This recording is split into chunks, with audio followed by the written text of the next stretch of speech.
Добрый вечер. В эфире программа «Прайм» на телеканале АТР. Меня зовут Айдар Муждабаев. Это время, когда мы обсуждаем наиболее важные для Крыма, всей Украины и человечества темы и приглашаем наиболее глубоко разбирающихся в них собеседников. Сегодня собеседник, с которым я хотел бы обсудить за эти 55 минут, примерно все.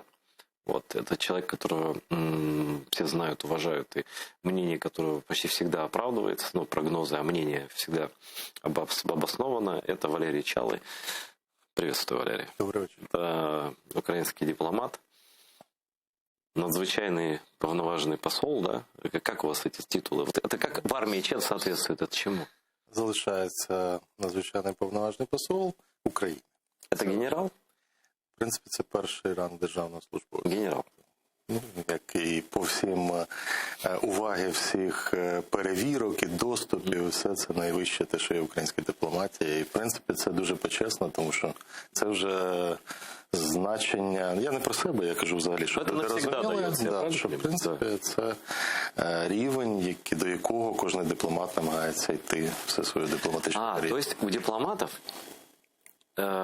Как у военных примерно. Есть должность, а есть звание, да? Да. И если должность ты можешь покидать, уходить, возвращаться, идти в отставку, как в запас, то звание остается на что жить. Ранг, да, ранг.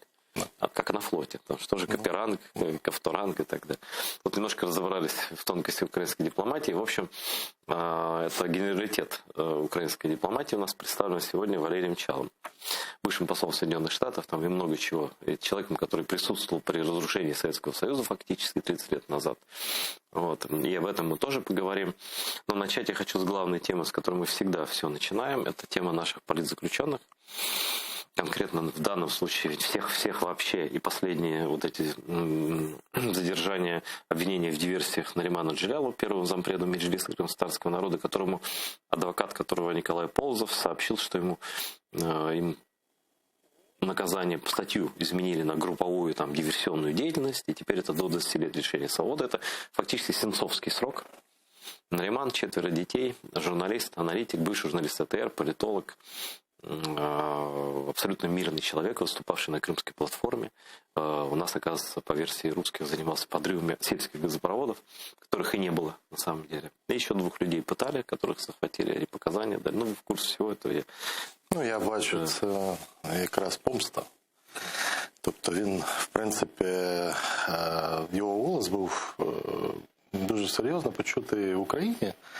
Це одне з небагатьох людей, який міг говорити там, з Криму, що відбувається, як відбувається. І думаю, що після Кримської платформи його участі це якраз було таким спусковим гачком, що вони вже вирішили не тримати на свободі. Хоча, звичайно, це жахлива ситуація. Я думаю, он знал, на что он идет, когда он возвращался. Він знав із самого початку, але просто без таких людей ми не тільки будемо втрачати інформацію про те, що реально відбувається в Криму, але і, цей зв'язок тримати постійний. Тому що, хоч і ми говоримо, що про Крим, особливо після того, як президент України поїхав на Генасамблею, сказав про Крим, Кримська платформа, то тепер у всьому світі говорять про Крим. Це хотілося б нам так. Насправді, я дивлюсь постійно світові телевізійні канали. На жаль, ні. На жаль, ні. І те, що тема полонених, в принципі, це війна, реальна війна, як би її не називали, гаряча фаза, гібридна, але це війна і це полонені. І це треба просто піднімати при кожній зустрічі зі всіма країнами. Я знаю, що у нас це завжди робилось, але це треба, щоб говорили про це політики в парламенті, щоб про це говорили. І не тільки одна фракція, а щоб всі... Єдиним фронтом, независимо від... У нас мало можливостей такого впливу зараз безпосередньо. Хоча я сподіваюся, що і в Вашингтоні, коли ця тема піднімалась, і послідовно, Сполучені Штати послідовно виступають на нашому боці за звільнення. Це тема, яка об'єднує всіх. І це тема про права людини. До речі, зараз Джозеф Байден в зовнішній політиці, якраз в нього один з ключових тем права людини. Тому треба... Судя по його речі в ООН. Так, і треба бити в набат, і треба постійно, як це робилось завжди, тримати тут плакати і показувати постійно, не так, як навіть не всьому світу, а тут, в Україні навіть. Знаете, ця тема була постійно на слуху.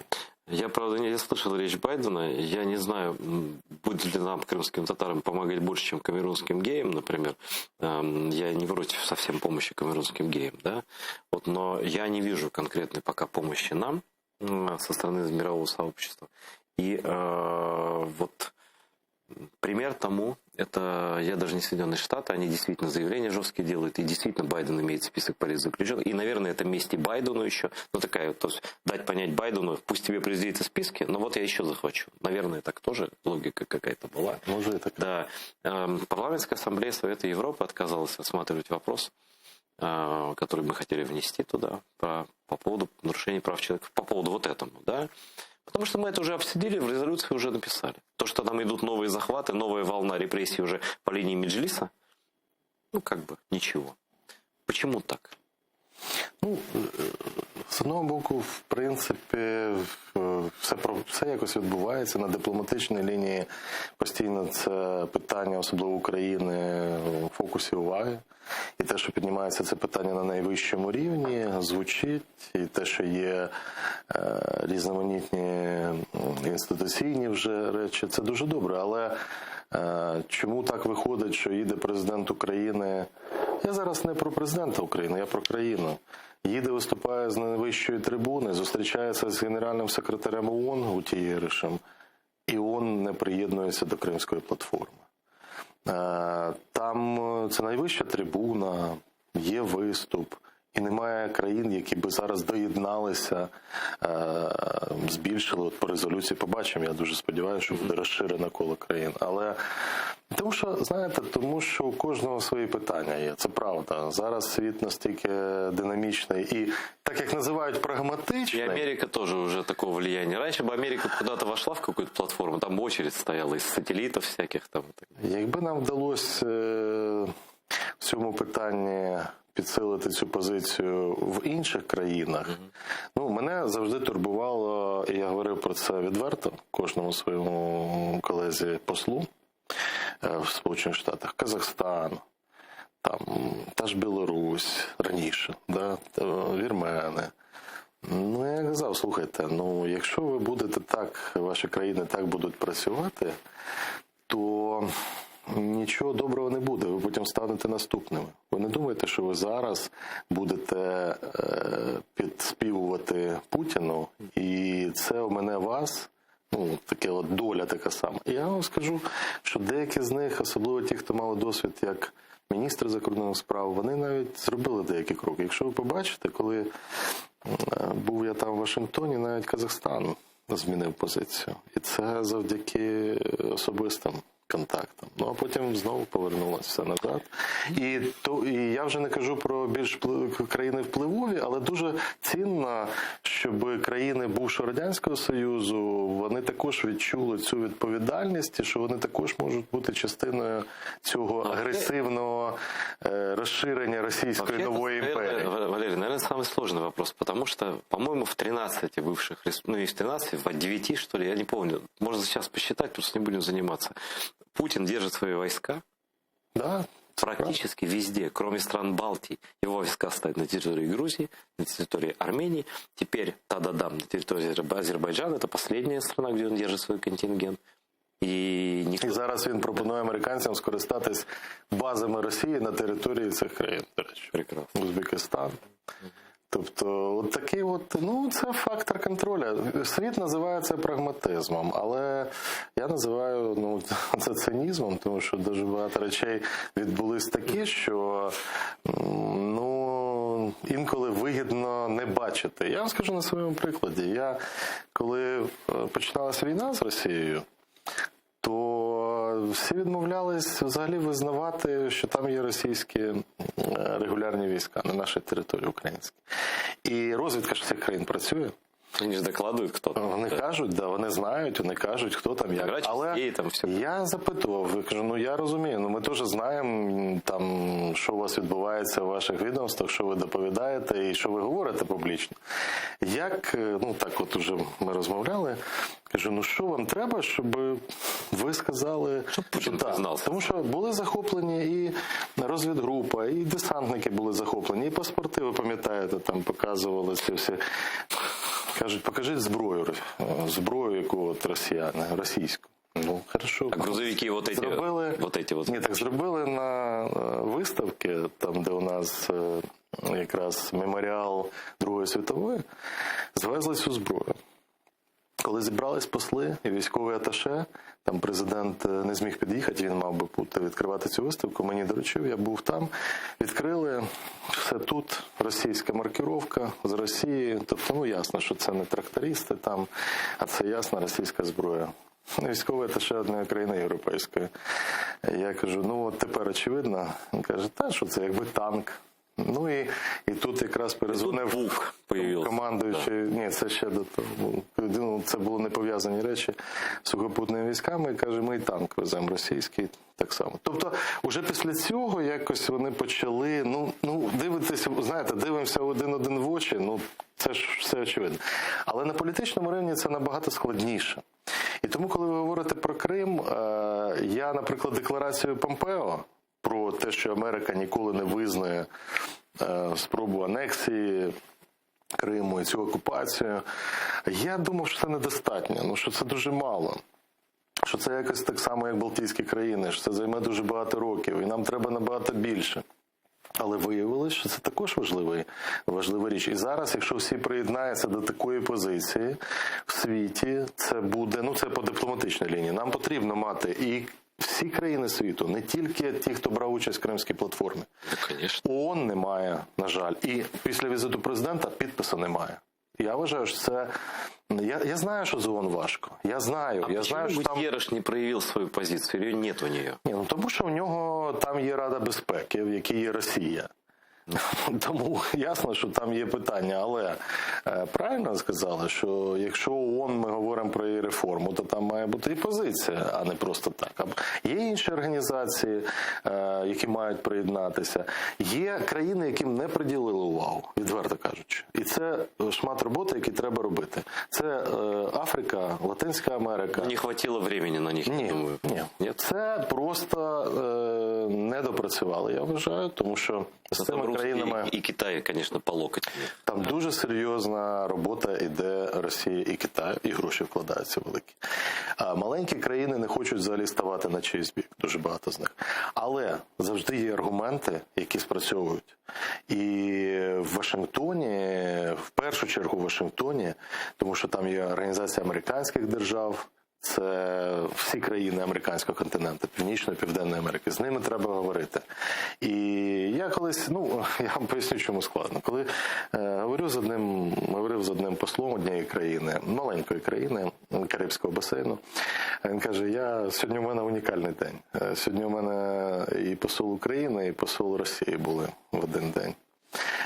Я кажу, а я прийшов з таким українським подарунком, там красива тарілка з розписом. Ну, там дещо ще з собою взяв.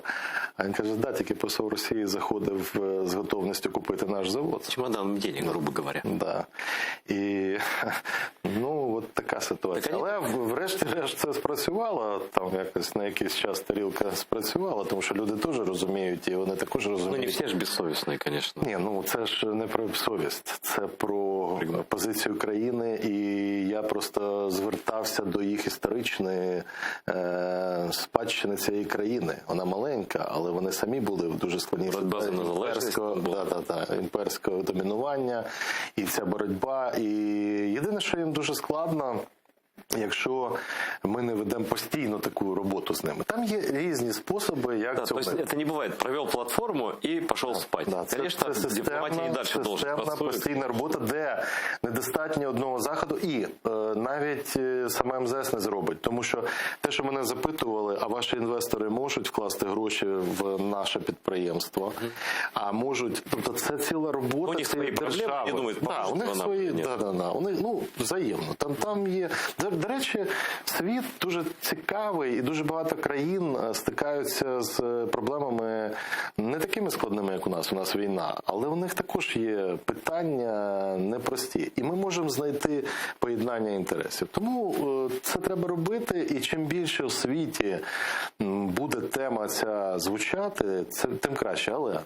Але крім цього, вона повинна не просто звучати, а бути такою чіткою позицією в самій Україні. Тому що якщо у нас паспорти в Донецьку, Луганську, там паспортизація, голосування в Держдумі і так далі, а одночасно ми чомусь ні з того, ні з цього таки дозволили Росії проводити вибори на дільницях, на території України, які контролюємо. А тим більше там вони взагалі порушили все, що можна порушити, вивозили громадян, новоявлених.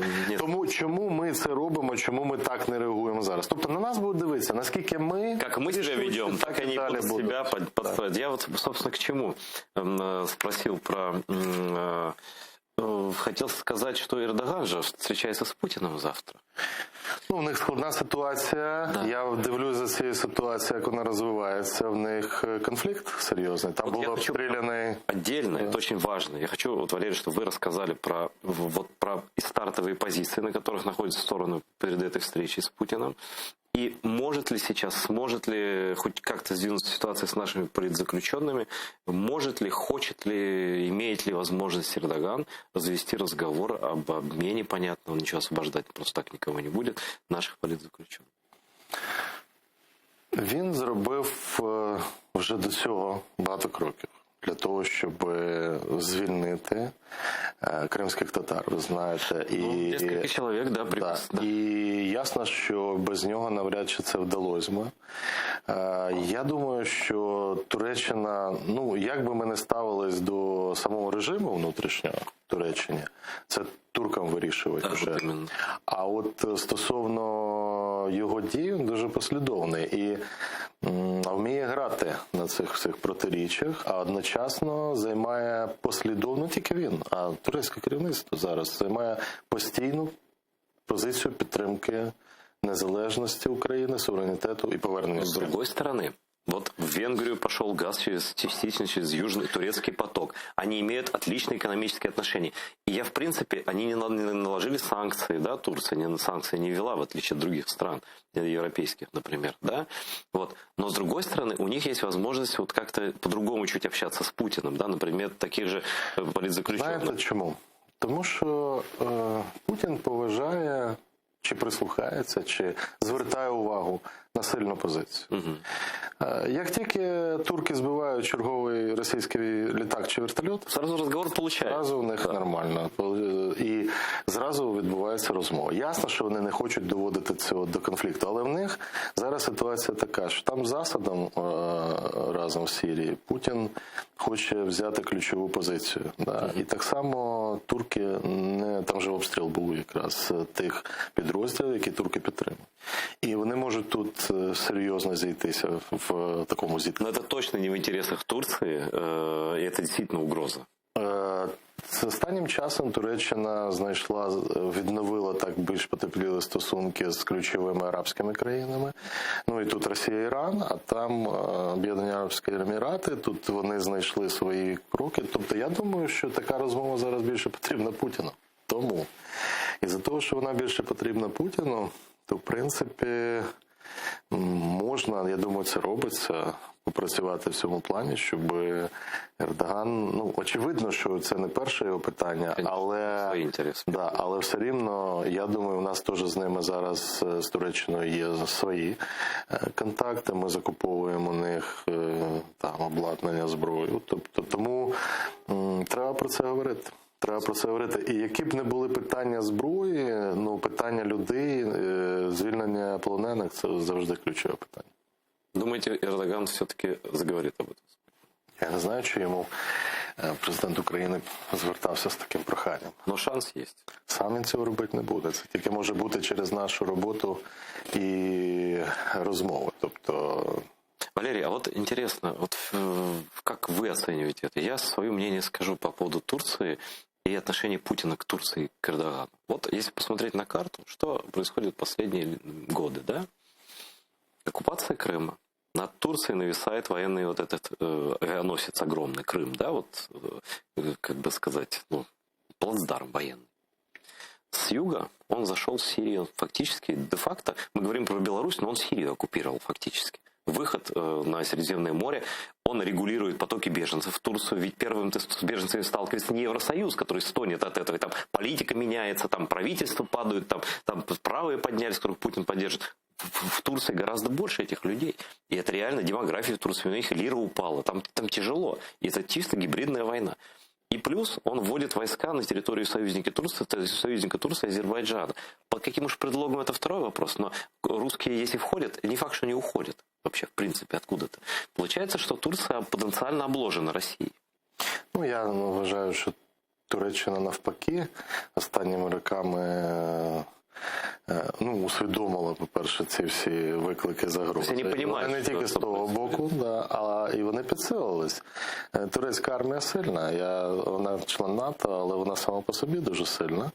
Там є питання, завжди виникають, але те, що вони не допустять, і є тут нашим союзником, щоб Росія перетворювала Чорне море в свій плацдарм чи озеро внутрішнє, то Туреччина в цьому не зацікавлена. І флот турецький достатньо сильний. Природний інтерес Турції совпадає з нашим. Так, в цьому питанні, так. По Чорному морю однозначно, тому що, в принципі, вони б не хотіли, щоб використовувався цей плацдарм проти них. Зараз же ж як? Зараз не обов'язково використовувати зброю, головне, що ти присутній, і це враховується при геостратегічних розрахунках. Тому я думаю, що зараз навпаки у Туреччини сильна позиція. Сильніша, ніж вона була раніше, там рік назад, з точки зору військової. З точки зору біженців, Туреччина достатньо підготовлена для того, щоб регулювати. Но они в этой ситуации живут уже годы. Да, афганських біженців вони сказали, що вони не будуть. Потому що невозможно. Да, вони не будуть приймати їх, і в результаті не шукають там інших напрямів. Тому нам треба, звичайно, об'єднатися в цих питаннях. Я скажу відверто, Південний потік, якось питання не звучало, так як Північний потік. Ми всі сконцентрувалися. Вроді так ветка. А в принципі це Південний обхідний газогін. Так само він обходить нас, як і Північний. І тому, я думаю, що це питання треба було, і тут я вже критикую сам себе, звертати на нього увагу. Воно почалось просто раніше, набагато раніше. Не було такої ще угрози, тому не було такого. Тобто ще були, коли не було Північного потоку, то тоді такої загрози, що Україна просто втратить свої транзитні можливості, не було. Тому, а зараз ми бачимо це з Угорщиною домовленість, там же частина йде газу по цьому південному потоку. Кто бы сомневался, если есть возможность заставлять газ в Венгрию каким-то другим путем, то уж Путин с Орбаном всегда договорятся. По цене или договорятся, как угодно. Враховуючи, що Угорщина дуже залежна від російського газу. І небагата страна. І можна дати скидочку. Плюс вибори наступні. Звичайно, щось викрутить для своїх внутрішніх справ. За рахунок України. Це ж святе діло. Венгрія, похоже, стала на Білорусь. На жаль, чим далі в Європі особливо, кожен починає грати за себе. І це складна ситуація, яка з одного боку наші всі керівники зараз це сприйняли як виклик, на який треба відповісти таким хуліганством в зовнішній політиці. Що ви маєте в виду? Називається забезпечення суб'єктності зовнішньополітичної, де говориться різко, партнерам говориться в обличчя все, що про них думає. Хотел эту тему поднять отдельно. Да, вот мне, например, как человеку, склонному говорить правду, Мне нравится выступление Зеленского. Мне нравится, что он говорит, ну а что? Ну, слушай, ситуация такая патовая, да, что любой способ ее раскачать, болото. Посыл уже ничего не обсуждает, он никуда не входит. Но надо же как-то мир этот трясти. Или не надо? Я поясню ситуацію. Воно красиво звучить для внутрішнього використання. Можливо, навіть непогано дійсно з'явились коментарі в ЗМІ міжнародних. Тобто помітили. Да. Не так, як там говорили, що прямо весь світ обговорює виступ президента України. По крайній мірі, це не рутина. Да, але, не рутина. Так, помітили. І що? І результат. І Гутієриш навіть не приєднався до Кримської платформи. Розумієте, я прибічник результату в зовнішній політиці, а не пози. Тому що, ну і що? Сказали, що реформуємо ООН. Ну, друге питання нам буде незабаром по бюджету, дай Бог, що там хоч кошти заклали, ми ж платимо внески. А у нас заборгованість вічно по ООН. От вічно у нас заборгованість по ООН. І нам просто спитають, от ваш президент там красиво виступив, заплатіть гроші просто, хоч внесок в ООН. А Росія, Китай, знаєте, які гроші туди вкладають? Тому це треба, щоб твоє, знаєте, як от виходить хуліган там на вулицю, і він може сказати, може навіть щось висловити, там, неправильно сказав хуліган, а просто хтось от на вулиці в якихось драках, тобто він може вийти, а якщо в нього недостатньо сил для того, щоб свою позицію, ну воно може спрацювати один раз, да? Ну, якщо ти не налякаєш, то тоді ти просто програєш. Тобто тут це не може бути постійна зовнішньополітична, дипломатична така робота. Тому що робота дипломатична, вона має наслідком мати результат для країни. Є публічна частина, є непублічна частина. Ні, виступ окей, виступ може бути. Але чому так не сказати не про реформу ООН, да? А не сказати от так приблизно так само, от ще більше про Крим, про війну з Росією. Тобто от всі теми. Ну, просто детали же обсуждаем. Я же про суть. Вот просто когда-то Черчилля считали радикалом. Черчилль был очень неполиткорректный. Он говорил те вещи, которые не принято было говорить в политике. Но он выяснилось потом, что он говорил правду. Когда война началась, Дивіться, справа не в цьому. Справа в тому, я вам скажу, що я ж не проти... Я обиватель. Я не проти правди з трибуни ООН. Я вам нагадаю, що в 2015-му я сам до цього долучився.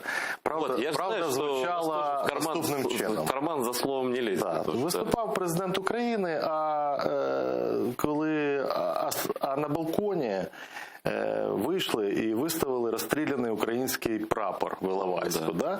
Тобто, а це заборонено в ООН повністю. Це заборонено. Це не можна робити. Но дипломатія допускає такі шаги? В ООН це заборонено, а дипломатія сама сидить біля трибуни, а хтось це робить. Це активісти. Гібридної війні, гібридної дипломатії. От приблизно так, да. І коли потім виходить Путін, один раз, ви пам'ятаєте, він був, і нам ще тоді дуже пощастило, що наші місця були прямо перед Путіним. Там просто ротація іде розміщення делегацій кожен рік. Я не знав, правда? Да, постійно міняється місце країн.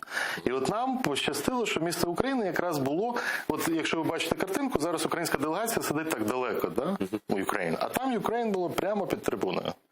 І Путін. Ну і ми висловили демонстративно все, що думали йому в цей момент. Ну ви ж так себе вели, як Зеленський зараз. Ну що ви критикуєте за правду? Але результат був. Був результат. А потім була зустріч з Генсеком. А потім було питання про миротворців, а потім почався процес підготовки цього рішення і так далі. Може, потім почався, тому що ви різко виступили. Так я ж кажу, що має бути результат. Якщо цей виступ такий, не епатажний, в принципі, досить такий критичний, різкий. Якщо він знайде потім якісь рішення, які будуть на користь України, я тільки це підтримую. Просто з'явитись, привернули увагу, що звучало? Про ООН. А повинно було звучати в ЗМІ всіх про Крим. Розумієте, в чому справа? В самої речі акцент. Акцент вийшов такий, що на реформу ООН. І всі обговорювали це. Тут я согласен, да. И то, что вначале он говорил про покушение на Шефера, тоже никто не понял это, абсолютно никто не понял. Да, то есть речь была рваная, но часть речи была очень хорошая, это точно. Большая часть была хорошая. Я не проти, це нормально. І ще промова, все. Але результат, де той результат? Давайте подивимося резолюцію. Сколько? Давайте подивимося резолюцію, яка щорічно приймається по підтримки нашої позиції по Криму. От побачимо, що буде під час цієї реалізації. Ну, от буквально вже, я думаю, що зараз працює ця сесія. Я думаю, що на ближні тижні це вже буде. Я не знаю, как это у вас. Я адвокатскую этику знаю, не знаю дипломатическую. Можете ли вы оценивать работу действующего министра, например, как дипломата? Ну, все равно в корректных, в любом случае, формах. Но мне, опять же, очень нравится, что Кулеба сказал в глаза: давайте вы, он мягко сказал, но четко, давайте вы вот будете рассказывать смысл, я вольный смысл передаю, как это понимается по смыслу. Давайте вы будете рассказывать о том, что мы не готовы вступить в ЕС или в НАТО, ну, друг другу. Мы же понимаем, что вы просто не хотите нас туда брать по политическим мотивам. А то, что за кадром, ну, подразумевается, вы просто боитесь России. Не хотите нас брать, чтобы русских не раздражать. Вот это Кулеба так не сказал, но смысл такой, что не надо нам рассказывать сказки про реформы. Даже если все реформы были сделаны, вы все равно нас не хотите брать просто тупо по другим причинам. Как когда, ну это же тогда еще было. При вас же, кто тогда был, ну в смысле, в активной дипломатической работе, когда Франция и Германия нас кинули на саммите НАТО. Коли Буш нас підтримав, да, это же був в Києві. Вот эти две страны, прямые виновники оккупації частини населення, частини території України. Ну, на мой взгляд. Дивіться, говорити партнерам, а вони наші партнери, і Німеччина найбільша економіка, і зараз після виборів виходить так, що будь-яка коаліція і канцлер, думаю, що позиція не зміниться, вони готують коаліційну угоду, де позиція по Україні їх об'єднує. Так от, це наші партнери, і їм це можна говорити не обов'язково публічно. А, от що, да. І не публічно це завжди робиться. Завжди дуже відвертий розмов. Кулеба обрав таку відкриту. Я вам більше скажу, я в Америці працюючи говорив дуже відверто. Там, але да, це ж не було... В ефірах розказують, як ви наїжджали прямо конкретно, коли в ефірах я не наїжджав, а от якби в розмовах ми говорили і про... Прямо все в глаза. І про рівень там корупції, що на першій позиції не все-таки не корупція, а питання якості державного управління.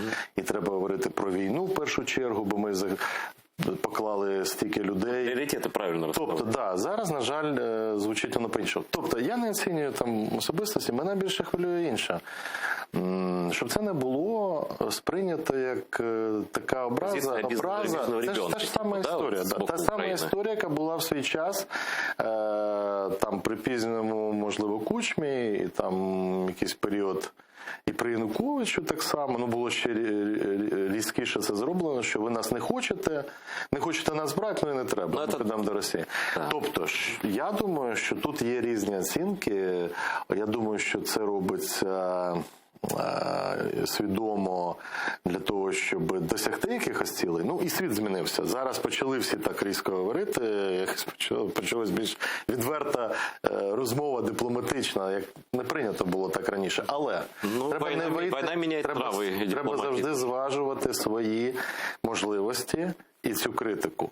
Щоб так не вийшло раптом, це ж все фіксується. Да? А в якийсь момент конкретний може виявитись, що ти трошки там пережав несправедливо, а та країна все пам'ятає. І ти тоді можеш втратити її підтримку. Тому для внутрішнього спостерігача це супер. Правда в глаза, да. Наша правда в глаза. Ми суб'єкти. Ми всім покажемо Кузькіну мать. А на практиці це інвестиції, це допомога зброєю, це допомога при... Но вона йде все одно. Але вона не збільшується. Але вона не збільшується. Поки що ці заяви, ну, наговорили з Угорщиною, да? Ну, от казали, критикували там, як чомусь постійно порівнюють з якимось попереднім періодом, да? Ну, окей. Там період 14. Я маю в виду, порівнюють 14 Совєтський Союз сравнювали з 313. Угорщина, ми там налагодимо тепер стосунки, попередня влада все зіпсувала. Ну і що? В результаті отримали. Сьогодні посли викликаються, тому що є національні інтереси, є речі, які ти своєю відвертим словом не доб'єшся. В політиці і в геополітиці, знаєте, настільки ця шкіра там уже товста, і кожен на свого виборця грає. Оце відбувається. Просто хазяїн Орбана в Москві. І як би з ним не договарювався, все одно. Тому я за те, щоб використовувати різні інструментарії. По-перше, це має бути один голос і бажано, щоб і опозиція країни також приєднувалась до такого ж голосу, або так організовувати, але використовувати точково цей інструментарій. Якщо ти постійно будеш говорити постійно кричать «волки, волки» нельзя, зі всіма партнерами, ти можеш опинитись просто... Очень, очень тонкая грань, я согласен. Я надеюсь, что наши министры и президенты ровно пройдут. Та я сподіваюся, що їм дадуть нашим міністрам, і в тому числі Міністерству закордонних справ, грати якусь роль, тому що насправді прийняли стратегію зовнішньополітичної діяльності, є закон про дипслужбу, а всі рішення приймаються на Банковій, по Росії, по Америці. Ну подивіться, це ж ситуація, яка не змінилась. Тому... А ви уверені, що Кулеба не впливає на ці... На ключові рішення по Сполученим Штатам? Ні. Ні. Тобто стратегічне рішення, які підходи, які ми робимо, от адженда, тобто які домовились і що ми робимо по цим домовленостям, це президент і його офіс. Був період, коли з міністерством, не тільки з Кулебою, з заступниками говорили американські візові і не говорили з офісом президента. Зараз, слава Богу, там є лінії цього зв'язку і спілкуються після візиту. Все-таки Держдеп з МІДом спілкується. А був період, коли тільки з МЗС спілкувалися. А з офісом ні. Да? Коли Блінкен приїздив, були питання. Тому зараз це вирівнялось, але все рівно МЗС і міністр має грати більш важливу роль. Міністр закордонних справ, безвідносно до прізвища, це в Америці третя особа в державі. Третя особа в державі. В Україні, не третя, тобто у нас там історично, по Конституції у нас президент, потім спікер парламенту, прем'єр-міністр. По факту не будемо говорити. По факту ні. А по тому, що у нас виписано я кажу, в Америці це третя особа в уряді. Давайте посчитаем, у нас президент, Ермак, хорошо, да, и Кулеба, а хто еще? Добре. По внешней политике, так, наверное, а хто ще? Дуже сподобається міністру ваша оцінка. Я не буду говорити, я не думаю, що міністр закордонних справ зараз третя особа в державі, при всій повазі до дипломатії української. А мені би дуже хотілося. По зовнішній має бути міністр закордонних справ після президента. Прем'єр, звичайно, бере там якусь функцію. У нас вот эта адміністрація і офіси, це все Три людини можуть говорити без погодження позицій попередньої, без директив при заключенні двосторонніх угод за кордоном, без директив. Це президент, прем'єр-міністр, міністр закордонних справ. І у нас по-другому все. Прем'єр у нас взагалі займається мовчанням. Тому це складне питання, це про систему виконання імплементації зовнішньої політики. Я кажу, що це все пов'язано. Тому міністр закордонних справ не може виступати членом уряду, який піднімає там якісь епатажні теми. Тобто і президент не повинен таким бути. Все-таки він не епатував. Он м'яко сказав, но правду сказав. У нас є парламент. Для цього в цьому світі є інші інструментарії. Для цього є депутат, політики, звичайно. Як в Америці, Конгрес же активну роль. Там політики можуть собі дозволити говорити набагато більше. Є відомі люди, в тому числі колишні дипломати, члени уряду, які також можуть по Америке мы видим, Байт то, что не говорит Байден, говорят сенаторы, говорят республиканцы вместе с демократами. Они так и его, между прочим, достаточно. Це мають говорити. А де комітет закордонних справ? У нас... понимаешь, что это... Вы чули? Родовая травма этого парламента, что там решений не принимается. Це проблема для нас? Да. У нас ці рішення приймаються в Трускавці. Потому что я поясню людям. В Трускавці збираються зараз президент, фракція президента, члени уряду. Вони в Трускавці все вирішують. Тобто зараз унікальна ситуація з одного боку для такого реальних реформ, прориву. Все сконцентровано в одному центрі, вся влада. Вся влада на Банковій. По ідеї, да. Вся влада на Банковій. Зараз наступний крок, тобто опозиція відтискається, там взагалі її слухати не хочуть. Якщо хочеш щось зробити хороше, бери і делай, в общем-то. Є маса можливостей, тому коли кажуть, що ми досягли величезних вершин, так слухайте, такої унікальної ситуації ви маєте досягти їх. І всі остальні президенти України завідують. За кордоном говоримо одним голосом. І треба перед тим, як говорити такі речі, треба і, в принципі, поговорити своїми. Поговорити з різними фракціями парламенту, знайти якусь спільну позицію. Тому що у нас виходить часто, що ці всі розмови про внутрішню підходи, вони відбуваються після якихось зовнішніх подій. Вот це також Вам виднее тут. Я это знаю, моя правда. значит, нет, если вы это говорите, значит, вы имеете на это основание. Значит, у вас есть какая-то информация, которой я не владею. И вы понимаете, какие процессы там происходят. Я тут внешне смотрю. Все. Ні, ну ми багато чого не бачимо, те, що У вас відбувається. достаточно, чтобы вот эти неизвестные места, вот там заполнить. Дивіться, я вам скажу один приклад. От відбувається візит там за кордон. В цей раз дуже акуратно в Америку взагалі нічого не хотіли розповідати, щоб щось не зірвалось, щоб там підійшли іншим шляхом, що будемо менше говорити, а більше Ну, досягнути. потому что тут же сгрызут же, тут же Але критики. потім відбувається зустріч от, в Нью-Йорку. Дивлюсь, ну, знаєте, в мене немає завищених очікувань. Але коли бачу зустріч президента з єврейськими організаціями, яку я сам, як посол, часто... Це так, єврейські організації впливові. Там. І у них є питання, до речі, вони нас підтримують. Я знаю. Питання незалежності Криму.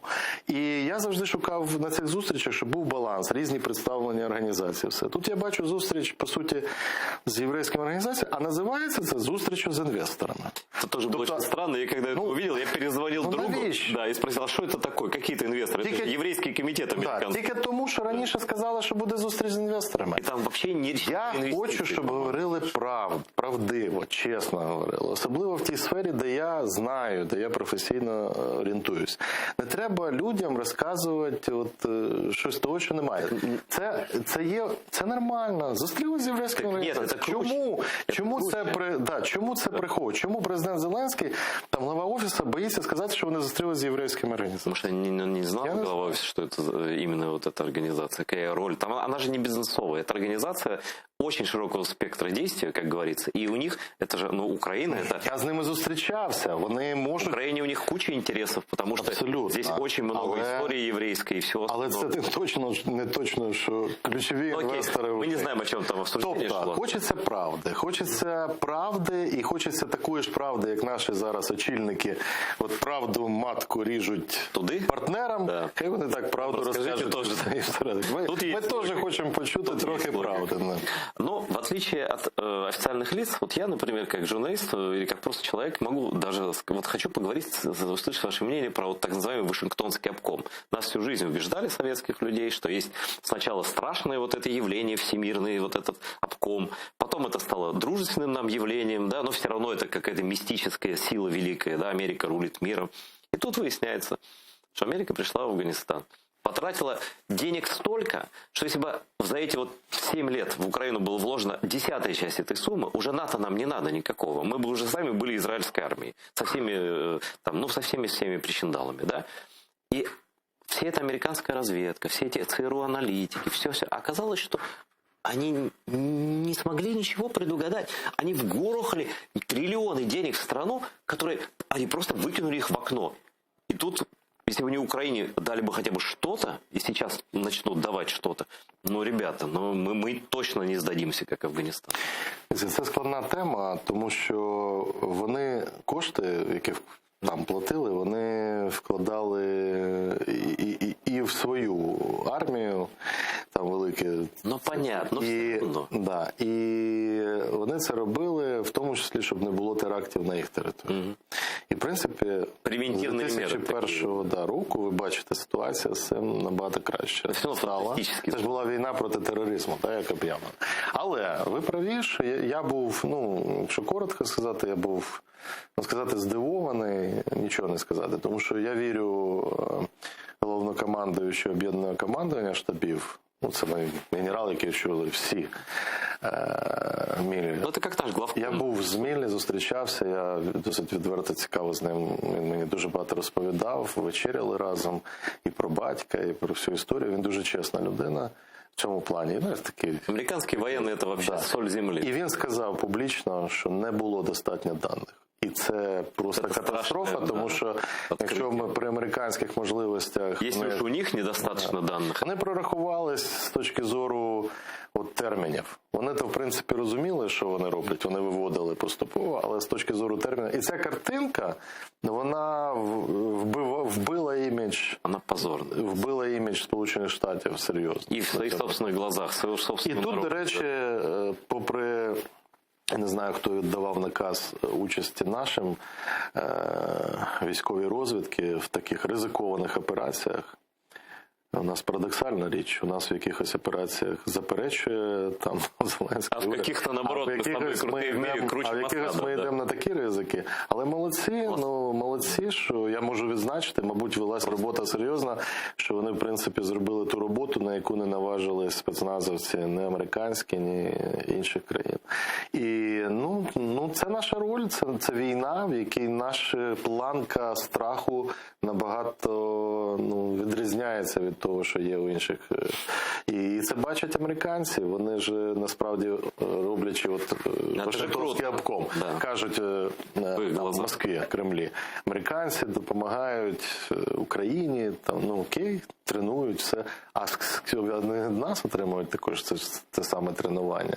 Тобто тут є взаємний інтерес. В Америке изучают уже, я прошу прощения, научные работы наших военных, которые в американской, вот Сергей Сапко написал, он герой Украины, учился в Америке, написал реферат, или как это называется, это в открытом доступе американские военные изучают опыт боев українських. І вони казали, я знаю, я з ним зустрічався і виступав я в академіях в Анаполісі і в військовому інституті.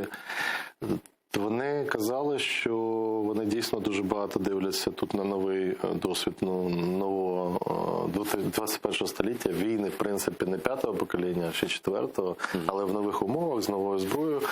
А по нашим молоді американці, які в Вестпойнті в академії, які тільки поступили, яка еліта буде американська, вони сказали, що ми вчимося на досвіді ваших воїнів. Тобто, особливо молодих. У них ці історії, самі їм розповідали. І приклади, і приїздили туди наші, розказували про це. Тобто, це величезна наша трагедія, те, що втратили ми багато таких людей, які готові битися і втратити життя, віддати життя. Це наш горький опит. Але з іншого боку, це те, що дало можливість, в першу чергу це, 14-15 рік, оце дає суб'єктність. Суб'єктність дали ті люди. Наші волонтери, наші добровольці. Це наша здатність стояти до різних національностей. І українці, і русські, і болгари, і євреї, і кримські татари разом захистити країну, яка для них є країною, де вони живуть. Тобто, оце головне. Субъектность не придумаешь. Она или есть, или ее нет. И Украина, она есть благодаря... Знаете, вот сейчас просто мы заканчиваем уже программу. Суб'єктність формують не президенти, суб'єктність формує народ. Да, и вот... Когда, знаете, некоторым у нас побед не хватает. И вот Усик победил, они его воспевают. Вчера его хаяли, что он ватник. Сейчас воспевают как герой Украины. А субъектность не в Усике. В стране, где победил Майдан, достаточно героев. Достаточно. И достаточно кумиров. И не надо их выдумывать искусственно и заниматься. Треба правильно ці пріоритети розставляти. Дуже правильно. Я хотел спросить еще про Беларусь. У нас ровно 1 минута. Вот Лукашенко фактически сказал, что он вместе с Россией будет против Украины. Давайте по-простому. Я им возможно так просто сказать. Что делать? Треба реагувати не на ці заяви. Тепер буде багато таких заяв, а от саме на ситуацію. Про красні лінії Путін сказав, що якщо з НАТО буде. Після навчань ніхто нікуди не відвів ці війська. В Барановичах розміщують фактично базу військово-повітряних сил. Не розтягують наш фронт зараз таким образом? Таким чином, таким чином обходять зі всіх боків. В Калінінграді, до речі, це ще ближче до Європи, там військово-морська. Тобто, як відповідати на це? Я коротко скажу. Росія втратила будь-які аргументи говорити про неможливість там розміщення військ закордонних на території України. Це дозволено законодавством. Нам треба робити не бази військові, нам треба робити постійні пункти українські бази, але з постійним перебуванням наших партнерів на цій базі. Зеркально. Они сделали первый ход. Зеркально, да. Те ж саме. Вони це зробили. Значить, ми маємо мати в Чорному морі постійне патрулювання кораблями партнерів НАТО. Ми маємо мати бази військово-морські нові, де будуть постійно перебувати також представники тих же Сполучених Штатів. Тобто, і це нормально. А Штати готові к этому зараз? Треба з ними працювати. Вони надають нам деяку допомогу і, в принципі, це ж треба навчити. Афганська травма, вона довго буде ще держати Америку? в таком состоянии поражения? Знаєте, судячи по телеканалам, по виступу, вони вже цю сторінку вже перегорнули. Слава Богу. Тобто, То есть у них зрада долго не живет. Да. Это у нас каждый день новая зрада. Світ такий динамічний, та ні, не тільки у нас. Кожен день все міняється, всі забувають, що відбулося тиждень назад. А для послідовності, прогнозованості зовнішньої політики дуже важливо пам'ятати, а що ж було, в принципі, раніше. Тому що якраз в дипломатичних перемовинах це все враховується. І якщо ти будеш надійним партнером і стосунків, то тебе будуть поважати. Но вот на этой, в общем, скорее оптимистичной ноте из уст Валерия Чалова, с ним невозможно договориться, потому что заранее приглашаю еще на все эфиры, как только будет возможность к нам, потому что тем огромное количество, и на то, как Валерий про них рассказывает мало кто вообще в нашей стране. Спокойно, честно и ясно. Я благодарю Валерия за то, что пришел. Благодарю вас за то, что вы смотрите. И я призываю всех участвовать в нашей информационной войне. Это именно война с смертельным нашим врагом, тем, что вы можете нас поддерживать донатами, например, через платформу Patreon. Очень удобно, безопасно, она американская, на нее никто не влезет, не увидит ничего, там, если вы живете даже на оккупированной территории, да? Ну или как-то иначе, потому что нам надо быть вместе, но иначе это не приведет к победе, а мы обязательно должны победить, и русский рейх будет разрушен. Всего вам доброго, до новых встреч, смотрите АТР.